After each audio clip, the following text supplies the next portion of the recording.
The trial of the 3 Tacoma police officers charged in the death of Manuel-Ellis wrapped up for the day. Ellis died during his arrest in March of 2020. Officers Matthew Collins and Christopher Burbank face second-degree murder and manslaughter charges.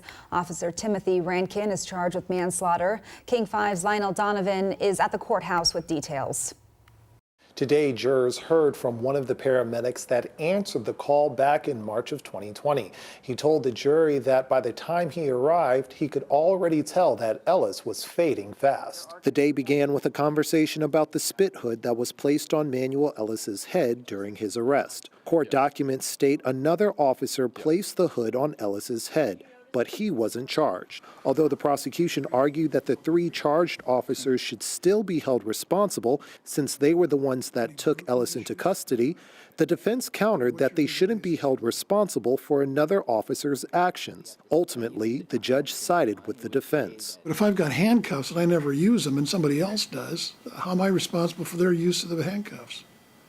Just because I own handcuffs or know what they are. So nothing but the truth. After that was settled, the jury was seated and heard from Nicholas Wilson, a paramedic and 12-year veteran of the Tacoma Fire Department. Wilson testified that he got the call to go to South 96th and Ainsworth at 11:26 p.m. and arrived at the scene 7 minutes later. He noted that there were multiple police vehicles already there, forcing his team to park about a block away from where Ellis was. By the time he arrived, he said he could tell that Ellis wasn't breathing effectively. Just like I can sit here today and look at you and watch your chest rise as you breathe, and everybody sitting in the jury and everybody in the courtroom, you can make an assessment of somebody's ability to maintain their own airway, to breathe, and their level of consciousness. So even before you arrived at his side, you could tell that Mr. Ellis didn't have adequate respiratory drag, is that what you said? Correct. During cross-examination, the officers' defense attorneys took turns questioning Wilson's account of events that night. Wilson said although Ellis wasn't breathing effectively, he did have a weak pulse.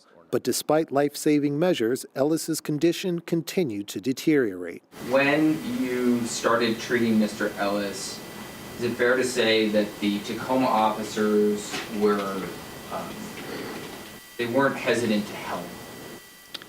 They helped more than I would ever expect. They helped immediately, and we needed their help. Late in the afternoon, Stephen Mell, a forensic investigator with the Pierce County Sheriff's Department, took the stand.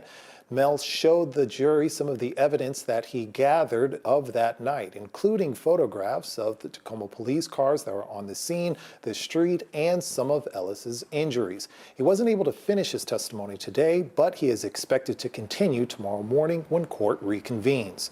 From the Pierce County Courthouse, Lionel Donovan, King 5 News.